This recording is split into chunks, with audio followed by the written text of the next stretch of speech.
So as you all are talking, you realize that even though this is normal for you, that for most of the world, this kind of conversation and information is very unusual. And I of course, find it fascinating. But I have to tell you, one of my children came home one day and said, "Hey, Dad, I have somebody who's been watching The Big Bang Theory, and they want to know if that's really how science is."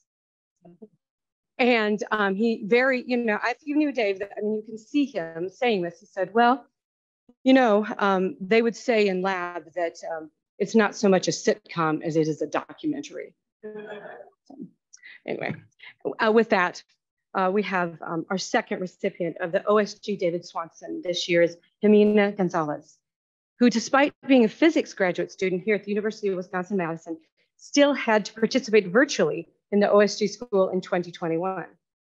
That's how it was. I would like to thank her advisor, Professor Keith Bechtel, and other members of his lab for joining us to hear her presentation. Since attending the school, Jimena has used computing capacity in the Open Science Pool, plus applied her learning to leverage a similar system down at Fermilab, about 300,000 total hours of computing. She will tell us how this has made possible her research into gravitational lenses as a tool to explore dark energy and fundamental properties of the cosmos.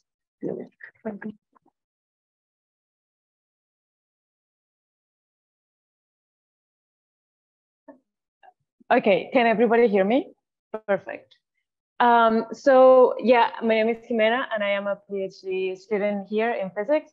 And I'm very happy to talk about how I implemented OSG resources to excel my research, in which I'm searching for strong gravitational lenses in the dark energy survey.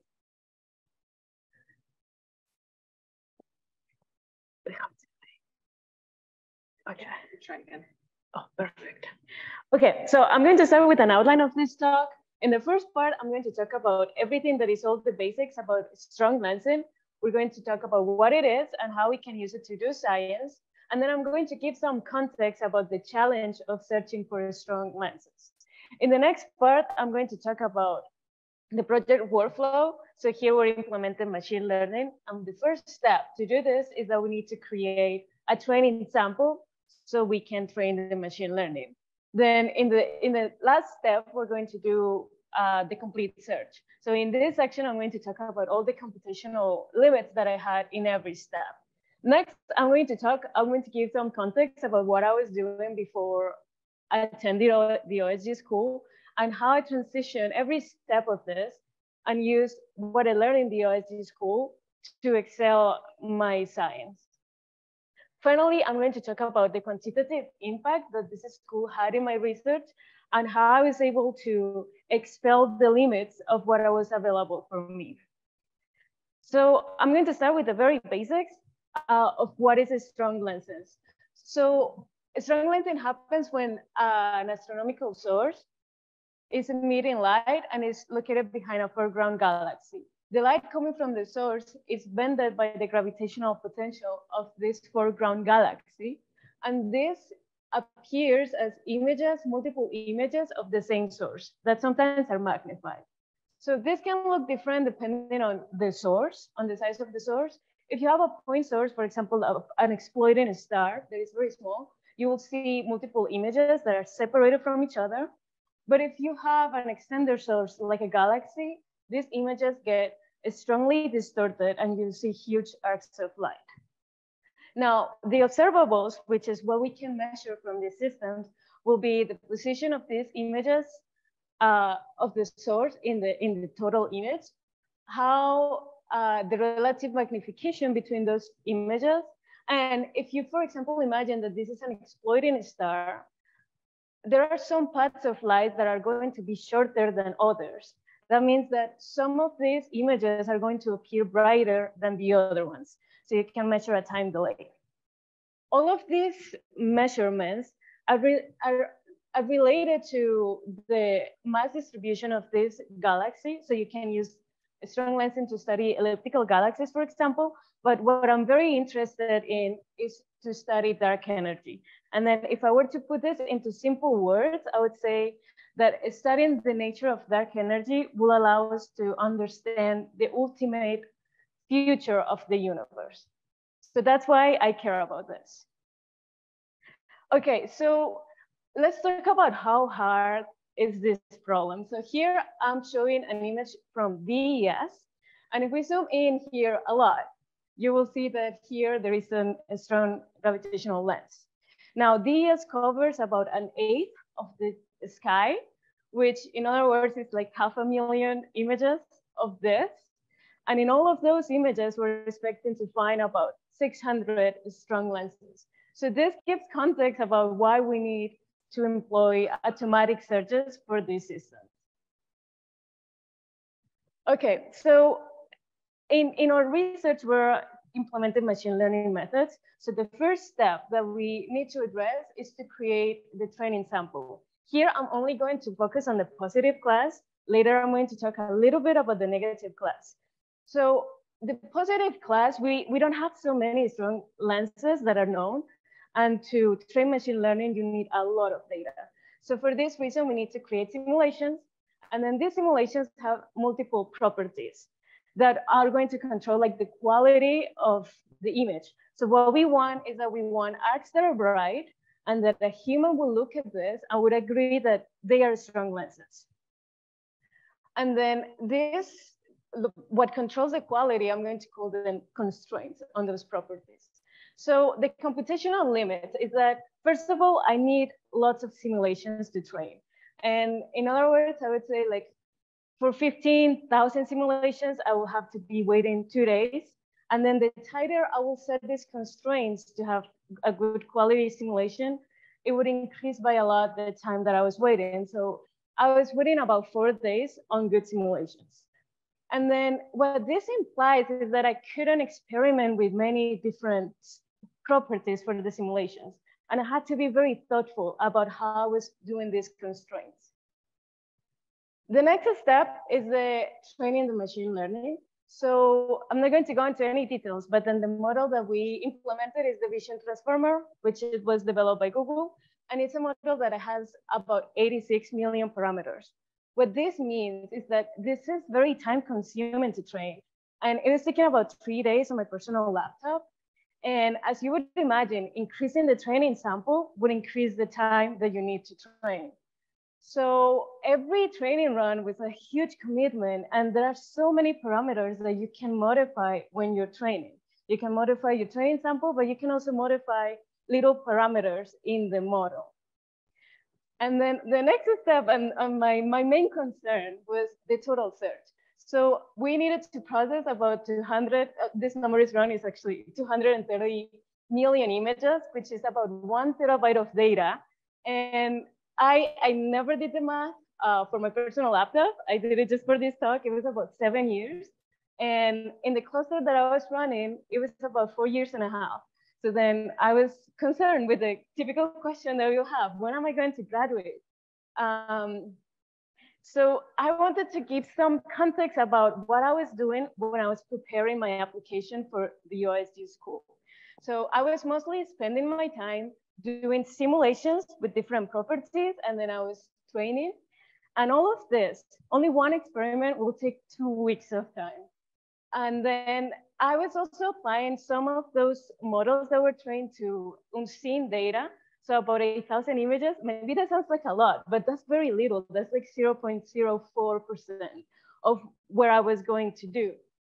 So I couldn't actually, I wrote to understand results, but I actually was not understanding my results because this was a little bit of data.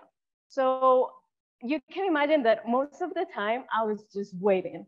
And then not only I was just waiting, but I had a lot of pressure on me that if I made a single mistake, I'm wasting 2 weeks of research. And then this is not even addressing the elephant in the room that existed since we started this project, which is how are we going to make the total search? So OSG came to me and it was great. I was able to implement it in different steps of my research. And now I'm going to talk about how every step was changed.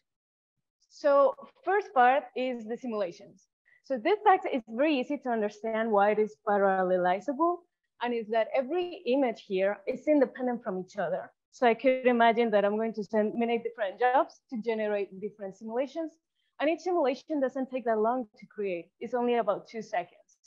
So when I went to implement high throughput computing, this was a very straightforward process in which I only needed to be organized. I needed to have clear, what do I need for each job? Then what do I need to get from each job? And what are the software requirements? And then on top of it, I needed to do a few modifications that are like the number of simulations that I needed from each job, which will control the time that each job takes to run, and also random set. This one was very important because I need to make sure that every job is making simulations that are different. And I did a lot of testing. And then when implemented high throughput computing, my waiting time went from about 4 days to 4 hours. Okay, then the next step was training the machine learning. And then this task was challenging because it's not parallelizable. And you can imagine that if you study with a group of friends, you're going to take an exam. Each one of you has to review all the material. So I couldn't parallelize this, but OSG resources were still very helpful. And I could run one job where I just will request one GPU. And only doing this reduced my waiting time from about 3 days to 4 hours.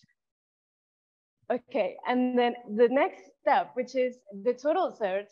So this task is also very understandable why it is parallelizable. Every image is independent from each other, and I don't care which images get seen first.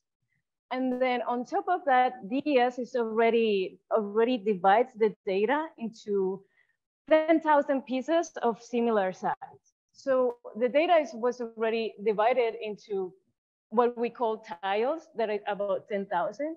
And processing each tile doesn't take that long. It's only about 4 hours. So this was perfect to implement for high throughput computing.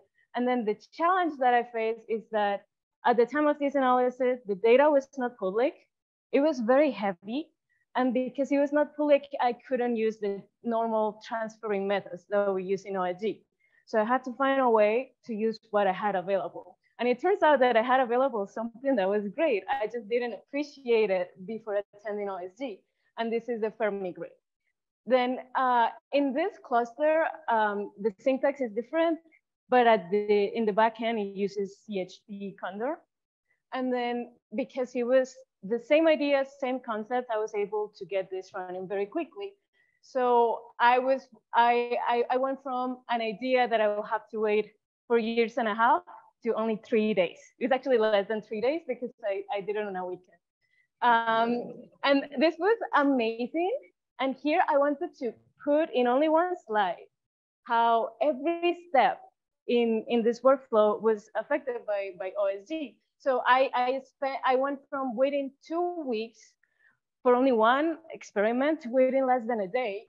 And then the complete search was amazing because it allowed me to search through many different images while I was testing. And all of this allowed me to think about things methodologies that they didn't even occur to me before because they were not available. So for context, the main challenge of these searches is that there are many astronomical objects that can resemble strong lensing features. For example, there are spiral galaxies or ring galaxies.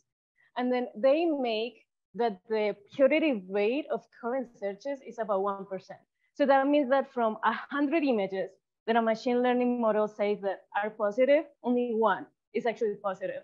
And this is really bad, especially now that we're going to move to future surveys. We are in the era of big data. We need to improve this. And thanks to OSG, I was able to think about how are we going to improve this. So I implemented an interactive machine learning approach in which you train a machine learning model, you see how it performs on seeing data, and then depending on that, you can give it feedback. And the feedback can be by changing your training sample, or you can also change features in the machine learning. And then you can do this loop as many times as you want, and it stops when it reaches a good performance according to you. So then the end is that model that is going to perform similar to what you want. And then the way that we implemented this here is that we started with a very simple training sample in which we only had a positive class and a negative class. After training and applying this to real data, we noticed that there are so many spiral galaxies. So we needed to include that. I created a new class for these spiral galaxies. And then I trained again. and I went to see what was happening. And then I repeated this process multiple times, and at the end, I turned out that I created 9 different categories to make sure that I will increase the purity rate as much as I could. And here I wanted to show a little preview of the results. So what you're seeing here on the screen, okay, so I have about 20,000 candidates. Of course, they're from the machine learning. We need to filter them out. But here I wanted to show a sample of candidates with a very high probability according to the machine learning. Many of these candidates are actually strong lenses. But then I cannot give you a number of the purity rate here because everybody gets a different number. And they can be experts, but everybody gets a different number. So I will not give you a number, but you can see that many of them are strong lenses. And if they are not, it's understandable why they were flagged. Okay, so I wanted to conclude first by showing some beautiful lenses that I have seen, and then you can see all the different colors, different shapes, and different sizes. Very beautiful image. And I also wanted to talk about the state of the project. So this is work in progress. And by now what we're doing is that we're planning a crowdsourced project. So we're going to host on Zooniverse, which is a website, a way for people to label images. And anybody can log in this website and help me extract the most compelling candidates. If anybody is interested or knows people who may be interested, contact me. I think I am the only González attending this. So maybe that will help remember me.